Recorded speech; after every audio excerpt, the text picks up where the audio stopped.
everyone. Welcome to another episode of Vesperisms. I apologize that I had a little bit of an absence last week. I've been very, very busy, and but I didn't want to completely disappear, so welcome. So I'm gonna wait for a couple people to, hey, welcome. I'm just gonna wait for a couple people to join in, and we have a topic to talk about that's fairly complex today, and I really would love to know your thoughts as we go on.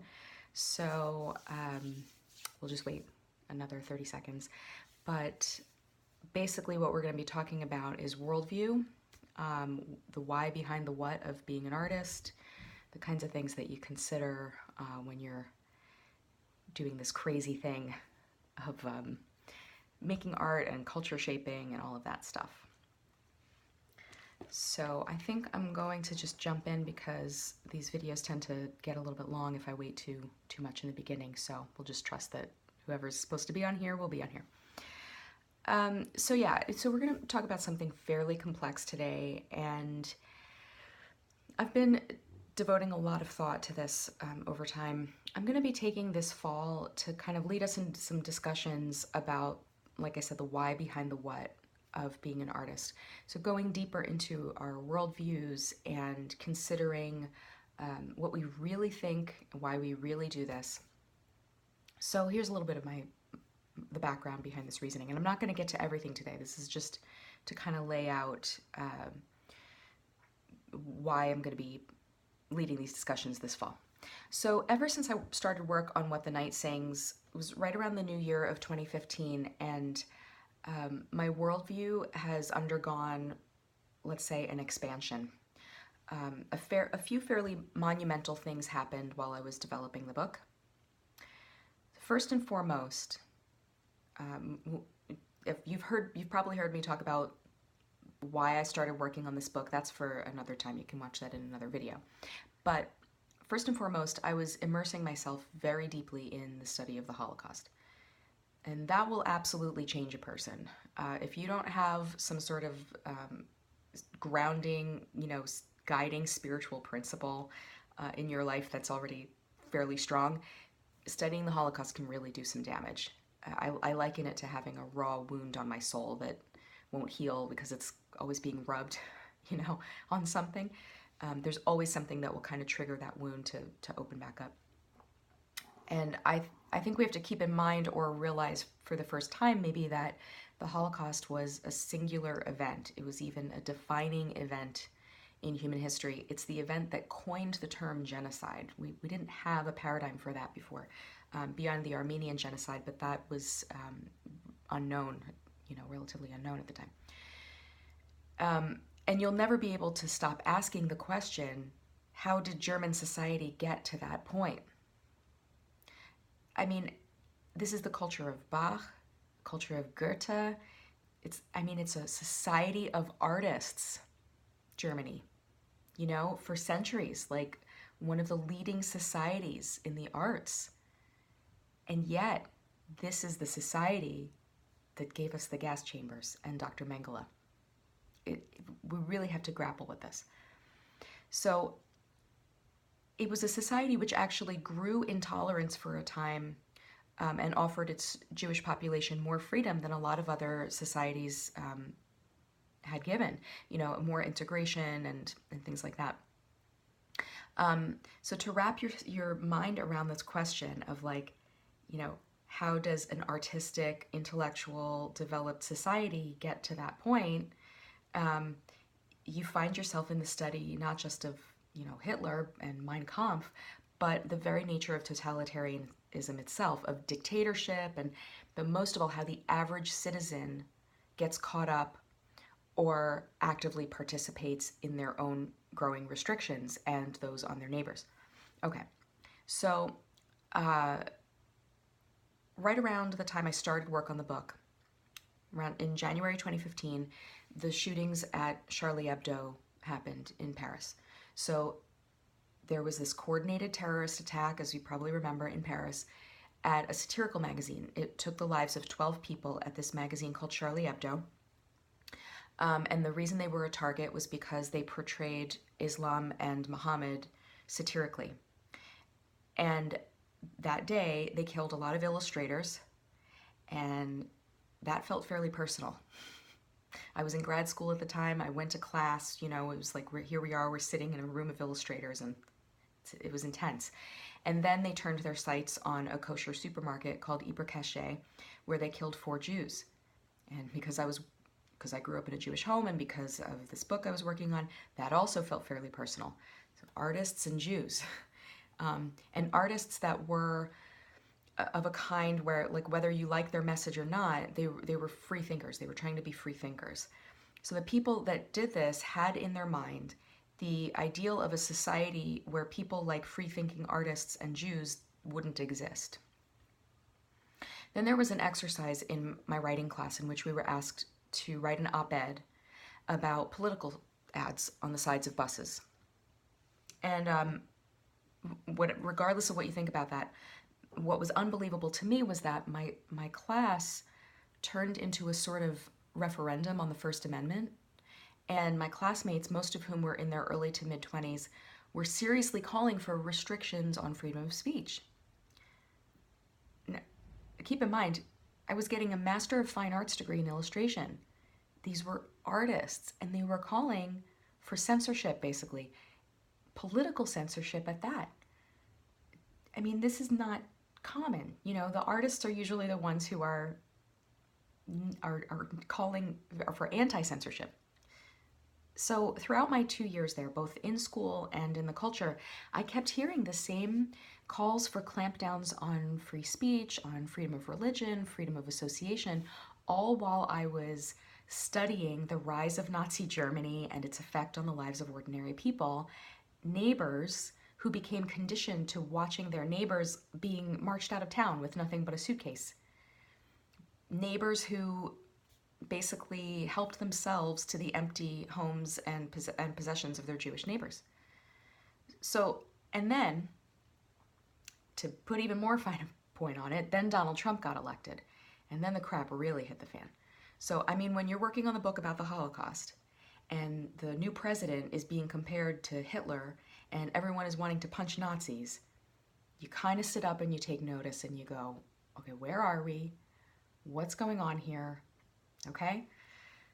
Now, I did not vote for Donald Trump, and I warned about him and his authoritarian tendencies ever since he entered the race. And when he got elected, all I could hope for was that our system of checks and balances would do their job and they would militate against those tendencies in him. But what has alarmed me most is not the man in the Oval Office, who for the most part is being checked, for the most part, and we will survive his presidency, maybe a bit battered, but we'll be okay. But I've actually come to become more concerned about the response to Trump, both positive and negative, than the man himself. Okay, so you see, I'll be discussing more when I start going through this book next week that I want to share with you. This book called On Tyranny, 20 Lessons from the 20th Century by Timothy Snyder. So starting next week, I'll be doing, it's a very, very short book. It's very thin. You can read it in a couple hours. But I'll be talking about a short chapter each week on how we got there and what lessons we can learn. Okay.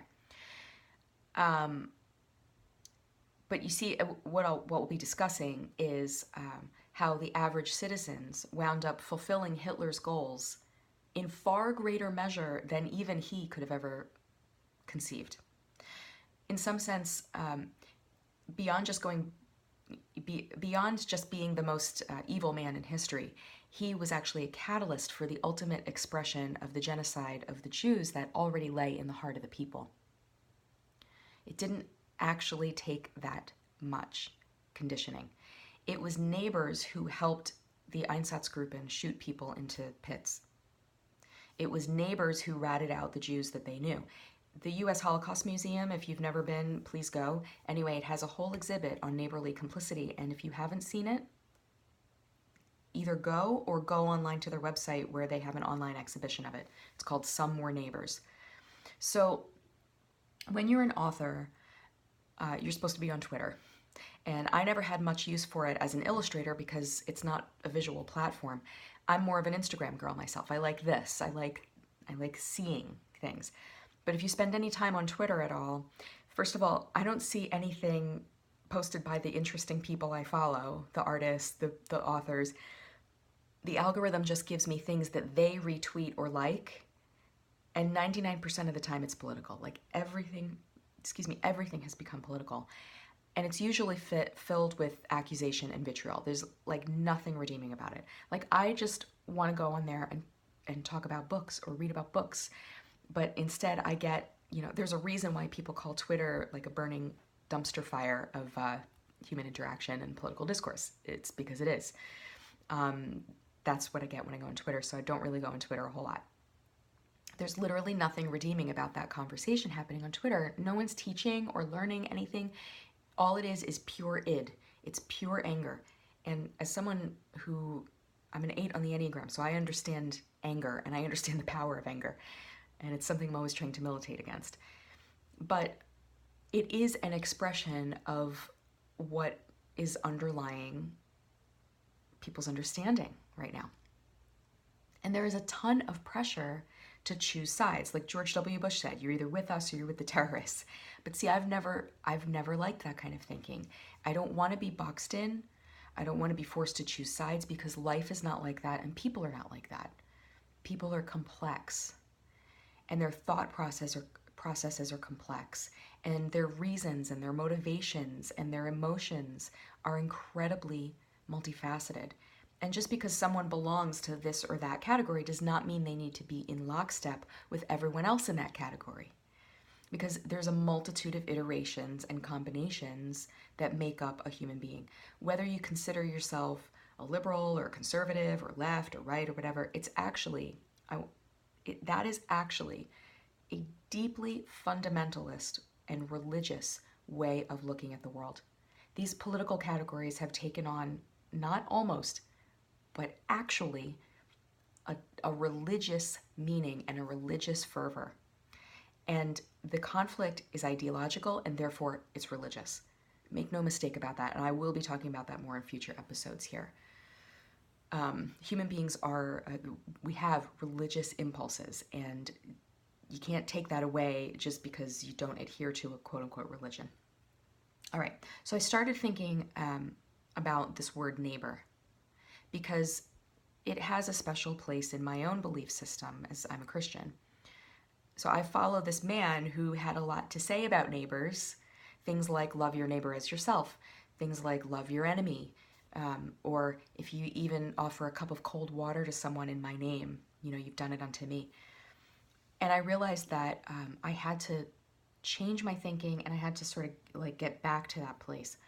So where I'm at right now is somewhere in this kind of paradigm of what I call the flying car. All right. And I'm wrapping up here. I know I don't want this to get too long because this is just a little teaser for what we're going to talk about this fall. So if you've grown up in New York or LA or any other big city, you understand traffic as though it's this living organism. And you know what gridlock looks like. I mean, actually, I don't know if this is applicable beyond New York because we are actually on a grid, but you know what it means to be in gridlock where it's going to take some maneuvering to get out of that thing. Or if you've been in traffic on the highway and you're stuck in traffic like a parking lot and you start to plead that like you won't have to go to the bathroom or the baby won't start fussing in the back or that your lunch is going to keep you full till you can get out of the traffic and you start to get panicky. You start to get panicky when you're stuck. And that is what our public discourse has become. It's become gridlock or it's become a traffic jam. There's these two opposing forces and we'll loosely call them left and right, although those terms have lost their meaning completely, but it's an easy way to conceptualize. I think people would generally know what I'm talking about. So think of those two camps as cars in gridlock, or as imagine there's a bad accident in the median and you have two opposing traffic forces that are both stuck because of this thing that's in the middle, right? This traffic accident. And we all think that our place and we need to be in one or the other of those opposing forces or but because that's how you get places. You know, you travel on the highway and you get from A to B. But here's the thing, the traffic isn't moving. It's not working. So how do you get somewhere? And what I've been asking myself is, what if there was an alternative? What if you had a flying car? What if, first of all, you could get from point A to point B without the obstruction of other cars? What if you could have a perspective that would allow you to pull back from the noise and see the bigger picture? And what if you could even be completely free? Completely free.